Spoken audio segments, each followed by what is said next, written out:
Welcome to EPG Pathshala. I'm Professor Sharada Srinivasan from the National Institute of Advanced Studies, where I'm the Dean of the School of Humanities, and we are part of the Indian Institute of Science campus in Bangalore. And as part of this EPG Pathshala module, I'll be talking on history of metal icons as part of the subject of Indian culture and art and architecture of India. So the objectives of this module is to know about the history of metal icons in the Indian subcontinent, and with specific reference perhaps to South India, and to also understand a bit more about the stylistic evolution of images of different affiliations of Hindu, Buddhist and Jain iconography, and to give a few insights into the technological trajectory.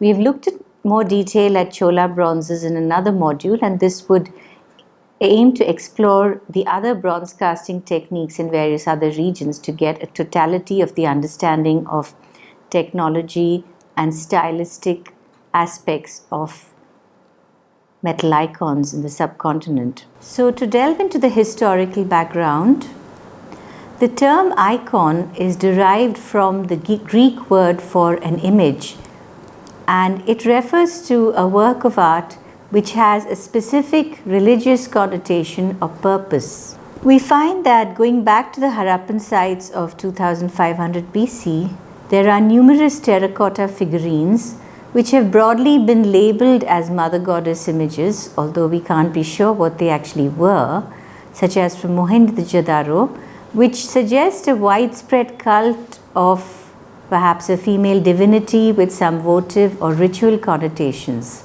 A celebrated metal figurine is the petite Mohenjo-daro dancing girl of circa 2500 BCE of barely 10 centimeters, which is likely to have been made of the lost wax or lost resin process from its fluid lines. And you're looking here at some images of the mother goddess figurines and the metal figurine of the dancing girl. When we look at the emergence of statuary bronzes, there is a bit of a hiatus in the post-Harappan scenario, but there is a small and remarkable mother goddess figurine again from Adichanallur in Tamil Nadu, dated to about 1000 BCE, apart from other finds such as a remarkable tiger figurine from Kodumanal, also of the megalithic period, 3rd century BCE, inlaid with lapis lazuli and carnelian. We also have the remarkable Daimabad hoard from Maharashtra, such as this elephant standing on top of a pedestal with processional holes, which vaguely brings to mind the processional icons of the South Indian bronzes, which is attributed to the late Harappan period of about 1500 BCE. However, it is really from the early historic period in the Indian subcontinent that tangible evidence for icons is found in a way that can be linked more directly to the major present-day Indian religious traditions. Metal figurines seem to have come into vogue in the Indian subcontinent in the aftermath of Alexander's incursions in 326 BCE, and there is a marked Greco-Bactrian influence in early iconography. Metal images were cast under the various dynasties of the Kushans, Sungas and Shatavahanas, which were mainly of Buddhist and Jain faiths. Some key find spots include the Gandharan region of Takshashila or Taxila in northwest India, Mathura in central India, and Amravati in Andhra Pradesh, and Nagarjunakonda, and Kaveri Pattanam in Tamil Nadu. Coming to the medieval metal icons, they were widely cast under the Hindu, Buddhist and Jain pantheons, beginning from the early historic period and continuing up to the late medieval period. We may note that the votive images of Buddhist and Jain faiths often had donor inscriptions, and they were probably carried around as votive images. On the other hand, few Hindu images were inscribed, since they were intended mainly as representations of divinities. The makings of murtis or religious icons became codified in artistic treatises such as the Shilpa Shastras. Devotional statuary metal icons were made across the Indian subcontinent and were associated with the spread of Buddhism and Hinduism into Southeast Asia and East Asia, and also encompassing the Indo-Tibetan regions, Thailand, Indonesia, China, Japan, Korea, and Sri Lanka.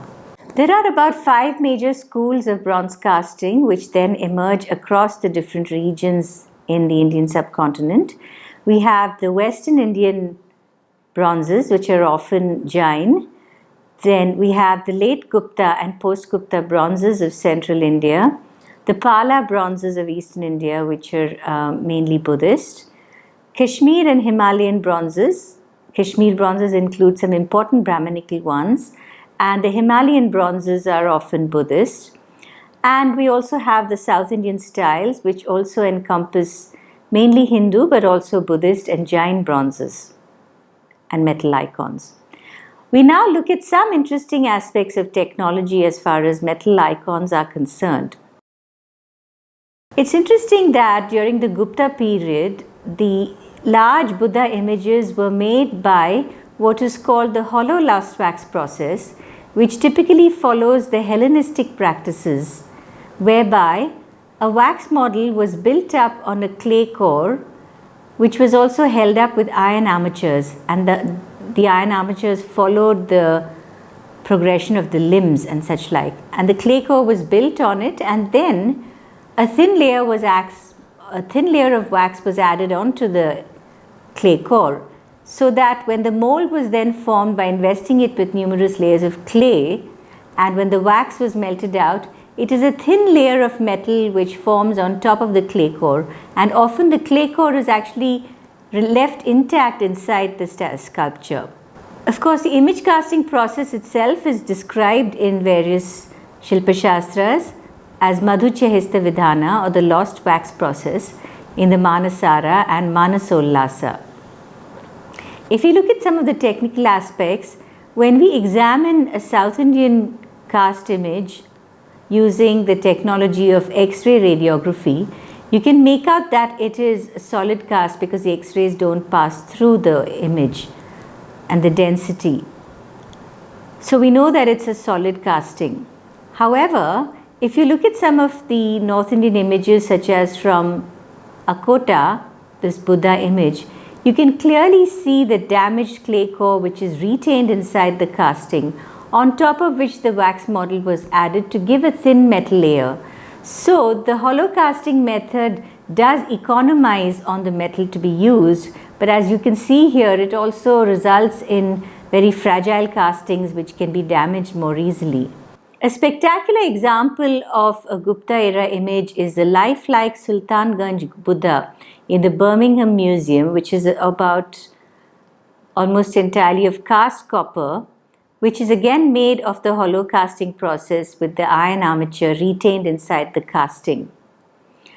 Another process which came popularly into vogue with the use of Buddhist images, such as in Eastern India, was of gilding, by which copper alloy metal icons were given a coating of gold, which added to their aura and aesthetic appeal, and which was undertaken either by mechanical means or by chemical means of mercury amalgam application followed by burnishing, resulting in a layer of gold on the image, which was used quite widely in various parts of India, including northern and southern India, but especially the Buddhist images, and in the Indo-Tibetan and Nepalese region. How did these alloys come to be extracted? Another dimension to the study of metal icons is the exploration of old workings and old mining areas.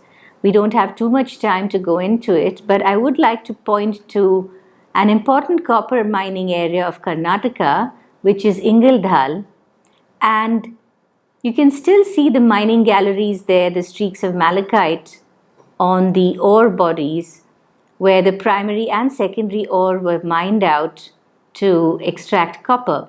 And the old workings there also have slag heaps, some of which have russet coated ware from the Shatavahana era, and there are also carbon dates which tie the workings to the Shatavahana period. So it's likely that by this period, the early historic period, under the Shatavahanas, the copper mines of Ingaldal were being in use. And I also show this slide to show what the actual metallic structure or metallurgical structure of the slag looks like. The slag is the waste product from smelting. It is a byproduct of the smelting process whereby the metal, once it has been smelted as a liquid, it settles to the base of the furnace, and the slag, which contains all the impurities such as the lighter silica and siliceous material from the ore bodies, that tends to float on top of the metal, and that also contains certain solidified remnants of the metal which we describe as metallic prills here, and here you can see the copper metal trapped in that, which also confirms that the metallurgical process of extraction of copper was being undertaken at this mining site. Looking at another aspect of technology, it's interesting that in the South Indian bronzes, the tin content never exceeded about 15%, which is very sensible because bronze becomes very brittle as you add more tin.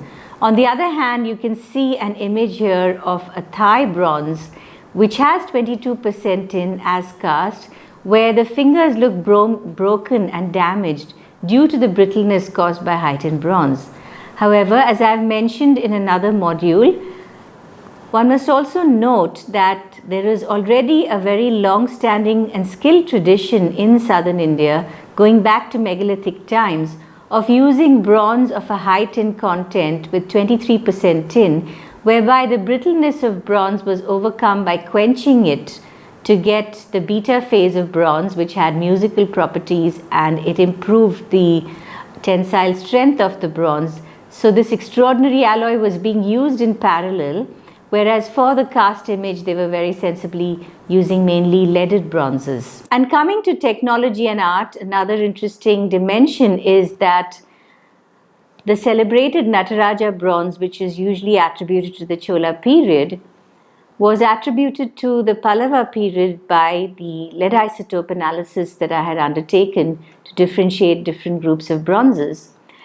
And it's also interesting that if we look at the sculptural traditions, at Badami you have the dynamic depiction of Natasha in sandstone, where here Natasha is dancing in the Chatura Tandava pose. And from the Pallava period, you have a very small frieze at Siyamangalam, which shows Shiva dancing with the leg extended in the Bhujanga Trasita Karna. And as I mentioned, I identified a particular Pallava piece of Nataraja with the leg extended also in the Bhujanga Trasita Karna. And around this time, you also have the evocative verses of Manika Vachakar, which says, "Let us praise the Kutan who dances, creating, destroying this heaven, earth, and all else." We now come to the Jain bronzes, which were a very important aspect of the Indian artistic output. In Jainism, the practice of darshana, or being visually inspired by the act of seeing the divinity or the deva, was also important. And so we have numerous icons of jinas and yakshis and goddesses such as Ambika and Indra and Saraswati and Lakshmi from the Brahminical pantheon, who also came to be depicted in Jain ritual worship. Karnataka was one of the famous centers of early Jainism, as seen by the remarkable colossal freestanding monolith of Shravanabelagola of Bahubali belonging to the Ganga period, which is the most remarkable Jain monument anywhere. And several bronze images have also been found at Shravanabelagola. Several bronzes have also been attributed to the Chalukyas of Karnataka from about the 7th century. The Jain Yakshi Ambika also seems to have been quite popular in the Jain centers in Karnataka. And we're looking at a Chauri bearer, which is attributed to Karnataka, with a fly whisk. And there is also a very well-known bronze of Bahubali, which is in the CSVMS Museum in Mumbai.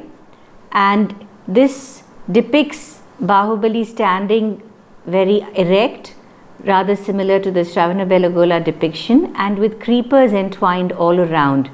And it does evoke the depiction that you see at Shravanabelagola of the Ganga period. The Digambara sect of Jainism was more popular in Karnataka and Tamil Nadu, which depicts the Tirthankara as sky-clad or without any clothes.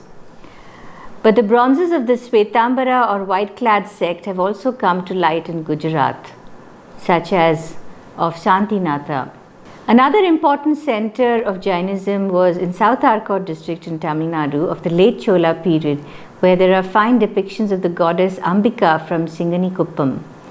Indeed, the Chola prince Kundavai was a well-known patroness of Jainism. We also look at the rich bronze tradition of Kashmir, of metal icons, which was a famous center in North India both for Buddhist and Brahminical bronzes, and the art of Kashmir was also influenced heavily by Gandharan art. And there are a number of bronzes of Kashmir which are attributed to the period of the Utpala kings of 855 to 936 CE. One famous example is of the Vaikuntha Chaturmurti Vishnu of 9th century, where Vishnu is depicted in his benign form but as a composite along with the avatars, such as the lion head associated with the man-lion form of Narasimha, and there is also the boar head associated with Varaha or the boar incarnation, and a fourth ferocial head, each of which faces a different cardinal direction. One interesting difference between the North Indian and South Indian bronzes is that you don't find the lugs or the holes which you find in the South Indian bronzes, which indicated they were taken out in procession. And at the base of this image, you also see a channel for libation. Many of the votive images from Kashmir also influenced the styles of Tibetan and Chinese bronzes. The Rajatarangini, which was written by Kalhana in the 12th century and also contains various historical accounts, also mentions the metal icons made in Kashmir and mentions that the Queen Dida was a major patroness of bronzes, though she was considered to be a fairly ruthless queen. A remarkable example of another bronze from the region is the Bodhisattva Manjushri, which is one of the oldest bodhisattvas in the Mahayana Buddhist pantheon. We now come to the Buddhist bronzes of Eastern India and Southern India. Nalanda, which is a celebrated site of a major Buddhist monastic establishment or Mahavira, and which was one of the oldest universities, is also an important find spot of bronzes. Buddhism flourished at Nalanda from the Gupta period of the 5th to 6th centuries onwards, where both Mahayana and Hinayana Buddhism were being taught. Here you see the use of mercury gilding on the images. Quite often, Northern Indian images are also made of brass, an alloy of copper and zinc. In the Eastern Indian Buddhist bronzes, the Buddha stands on a lotus pedestal with his right hand in Abhaya Mudra and the left hand is in Varada Mudra, and often he also holds the garment. The sites in Eastern India which have yielded bronzes include Sultanganj, Nalanda and Kurkihar.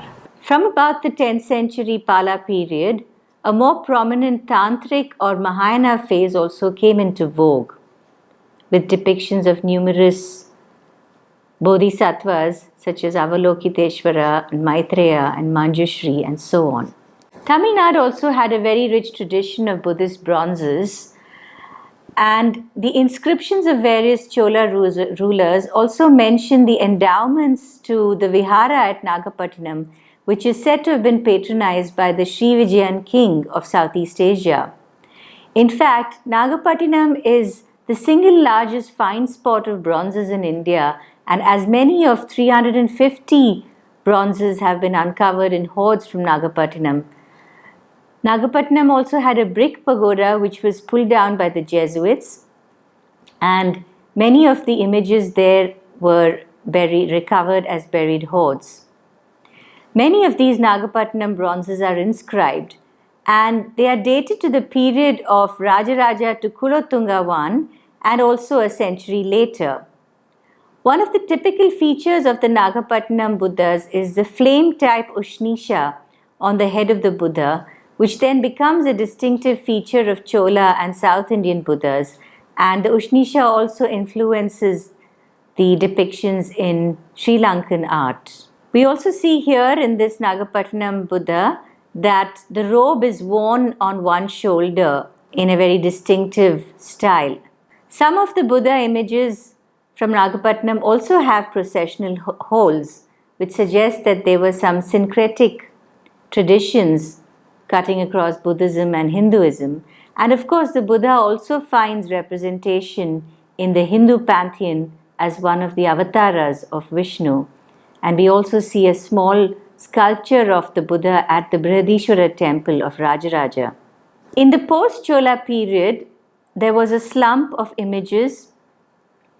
However, under the Vijayanagara and Nayaka rulers, the making of South Indian bronzes again flourished, and Vaishnava images in particular came prominently into vogue in southern India, with Krishnadevaraya appointing governors, the Nayakas, from about 1512 AD at Jinji, Tanjavur and Madurai in Tamil Nadu.